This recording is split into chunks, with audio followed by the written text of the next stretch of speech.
Studio news திறக்கம் யாரை பற்றி பார்க்க போறோம்னா நிறைய எம்எல்ஏக்கள் பார்த்தீங்கன்னா சசிகலா சந்திச்சுட்டு வர்றாங்க.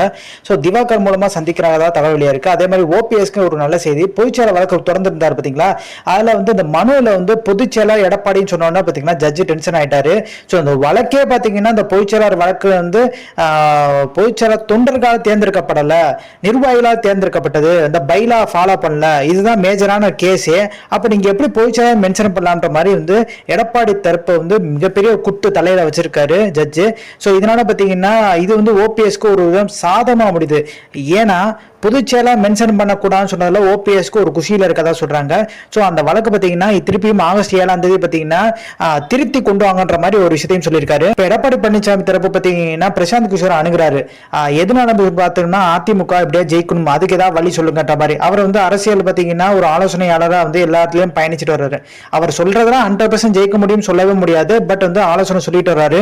ஸோ அதன்படி பார்த்தீங்கன்னா பிரசாந்த் கிஷோரோட பார்த்தீங்கன்னா எடப்பாடி பழனிசாமி பேச்சுவார்த்தை நடத்த ஆரம்பிச்சான்ற மாதிரி ஒரு பேச்சுக்கு போயிட்டு இருக்கு. ஸோ இந்த இன்ஃபர்மேஷன் பிடிச்சா like share subscribe. Thanks for வாட்சிங் திஸ் வீடியோ.